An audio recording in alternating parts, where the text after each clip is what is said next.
لگوا دی تاکہ دشمن پیچھے سے نہ آئے۔ شمر لعین نے کہا حسین دنیا میں پہلے سے آگ جلا لی آپ نے؟ معاذ اللہ، جہنم کی آگ سے پہلے دنیا میں آگ جلا لی؟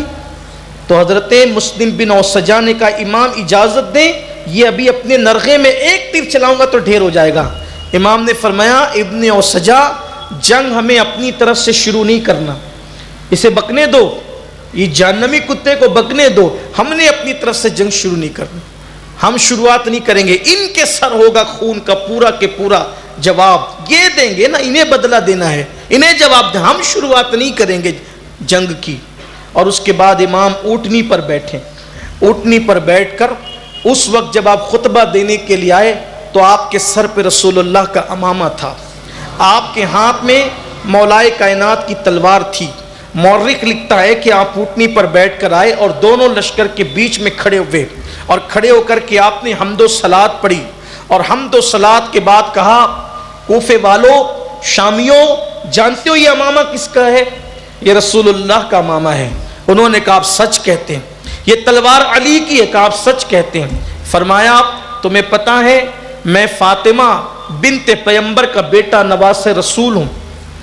وہ چپ ہو گئے۔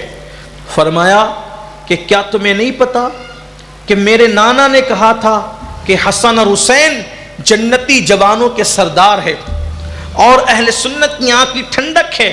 یہ نہیں کہا تھا میرے نانا نے؟ چپ ہو گئے۔ میں خود آیا ہوں، آپ فرماتے ہیں کہ میری فضیلت اللہ کے رسول نے بیان کی ہے، اور میں نے اپنی ہوش سنبھالنے کے بعد اپنی زبان سے کبھی جھوٹ نہیں بولا، میں یہ سب باتیں سچ کر رہا ہوں، نبی کا نواسا ہوں، نبی کا ماما پہن کر آیا ہوں، ہاتھ میں ذوالفقار حیدری ہے، میں نبی کی بیٹی کا بیٹا ہوں، میری فضیلت میں میرے نانا نے حدیثیں بیان کی ہے، اور اگر تم کو ایسا لگتا ہے کہ میں صحیح نہیں کہہ رہا ہوں تو اس وقت تو حضرت جابر ابن عبداللہ انصاری زندہ ہے، ان سے پوچھو، انہوں نے سنا ہے اپنے کانوں سے، ابو سعید خدری موجود ہے، ان سے پوچھو، وہ تمہیں بتائیں گے۔ رسول اللہ کے جو صحابہ نے یہ فرامین سنے وہ موجود ہیں، وہ تمہیں بتائیں گے کہ میری فضیلت میرے نانا نے کیا بیان کی ہے۔ فرمایا میں خود تو نہیں آیا، اے فلاں بن فلاں موجود تھے، خط لکھنے والے سامنے موجود تھے، اے فلاں بن فلاں بولو تم نے خط لکھا تھا کہ نہیں، تم نے خط لکھا تھا کہ نہیں، تم نے خط لکھا تھا کہ نہیں، نام لے لے کر اب تم جو وہ پلٹ گئے۔ یہ فرمایا جب یہ بات آپ کرنے لگے تو خیمے سے عورتوں کے رونے کی آواز بلند ہوئی، آپ نے حضرت عباس کو بھیجا کہ جاؤ انہیں چپ کراؤ۔ جب خواتین چپ ہوئی تو آپ نے فرمایا مجھ سے کیوں لڑنا چاہتے ہو؟ کیا میرا خون تم پر حلال ہے؟ میں تمہارے نبی کا نواسا نہیں ہوں؟ میرے خون میں اپنے ہاتھوں کو رنگین نہ کرو، میرے خون میں اپنے ہاتھوں کو رنگین نہ کرو ورنہ رسوا ہو جاؤ گے۔ اور سنو، میں نے کسی کا قتل کیا ہے؟ میں نے کسی کا مال لوٹا ہے؟ میں نے ڈکیتی کی ہے؟ میں نے کوئی برائی کی ہے جس کے بدلے میں تم مجھے قتل کرنا چاہتے ہو؟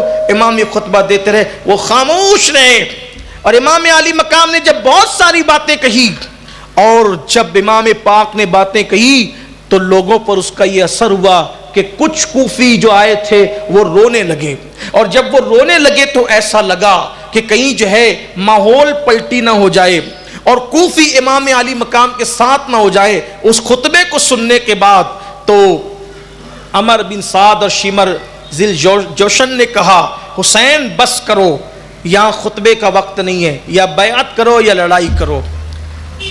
حضرت سید آل رسول نظمی علیہ رحمہ لکھتے ہیں اپنی کتاب ذبح عظیم میں کہ امام حسین نے فرمایا عمر بن سعد تو رے کی حکومت اور تہران کی حکومت کے لیے لڑنے کے لیے آیا ہے، یاد رکھنا تجھے رے کی حکومت کبھی نصیب نہیں ہوگی، اور رے کی حکومت تو دور کی بات ہے۔ اے عمر بن سعد میں دیکھ رہا ہوں کہ کوفہ میں تیرا سر نیزے کے اوپر ہے اور بچے اس کو پیچھے سے پتھر مار رہے ہیں، میں یہ منظر دیکھ رہا ہوں۔ اس نے کہا حسین دھمکی نہ دو، یا لڑو یا پھر بیعت کرو۔ امام پلٹ کر واپس گئے۔ خطبے کا یہ اثر تو ہوا کہ حر جو 1000 سپاہ کے برابر مانا جاتا تھا، اس نے پوچھا ان سے لڑیں گے؟ کہاں لڑیں گے؟ عمر بن سعد نے کہا لڑائی کا ادنا درجہ یہ ہوگا کہ سر کٹ کٹ کے گاجر مولی کی طرح گریں گے اور ہاتھ کٹیں گے۔ حور پورا کانپ گیا، آل نبی سے جھگڑا ہوگا؟ اور پھر اس کے دوستوں نے کہا، صفوان نے، حر مجھ سے جب کوئی پوچھتا تھا کہ سب سے زیادہ بہادر کون ہے پورے کوفہ میں تو میں تیرا نام لیتا تھا، بڑی بڑی جنگوں میں تو نہیں کانپا، آج تو کانپ رہا ہے؟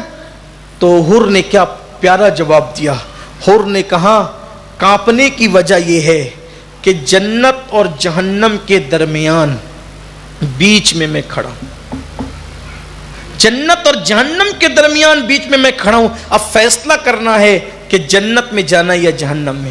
مولائے کائنات نے ایک مرتبہ عمر بن سعد سے کہا تھا، او عمر بن سعد، او عمر بن سعد، ایک وقت آئے گا کہ اللہ تجھے جنت اور جہنم کے درمیان کھڑا کرے گا اور تو جہنم کو پسند کرے۔